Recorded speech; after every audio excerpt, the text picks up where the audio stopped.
All right, ladies, this one's primarily for you. Some of you guys that get motivated and you want to go on these runs in the morning and you want to go to parks, so you want to go to these places and you want to go in the morning because you got to go to work, right? So you can't go when the sun's already out because you got to get ready for work. You should be at work at that time. So you go earlier, especially if you live in a hot environment, you don't want to be running when the sun's already coming out because it gets hot. So you want to go early in the morning. So most likely the sun is coming up, so it's going to be kind of dark. All right. And depending on where you're at, if you have running trails, there may or may not be a lot of people there, and especially if you go earlier in the morning.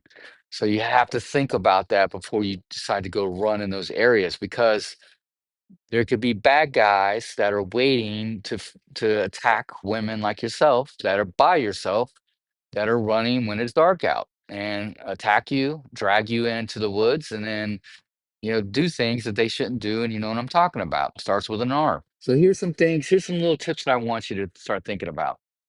First of all, if you can't avoid it, if you definitely are going to go run in the mornings, try not to run the same route every day. Make your pattern different because if say it would be bad guys waiting to attack somebody, they might sit there for a couple days, a week or whatever at that particular time and watch and see the patterns. And if they see that you're going there every day at the exact same time, like clockwork, guess what? Now you're gonna have them to be able to plan very easy plan for them to attack you. All right.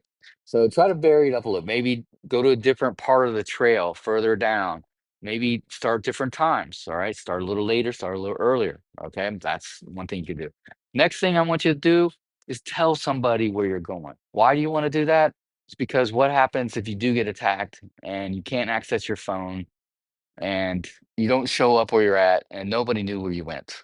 All right. At least if you do get attacked, something happens, somebody knows that you didn't show up at that particular time. Oh, they were running over at this trail at this part or whatever. So make sure you give them some details, time factors, where you're going to be running.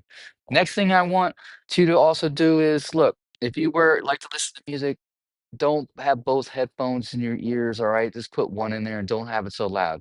You want to be able to hear people around you. So just do that. I know you want to jam out, distract yourself from the pain and misery of running.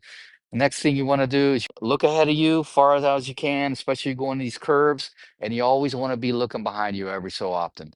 That way you can scan ahead. If you see somebody shady hanging out in the bushes or whatever, or somebody's coming up behind you, not only will you be able to hear them, but you'll be able to see them. Hope you enjoy this. Until next video, take care, stay safe.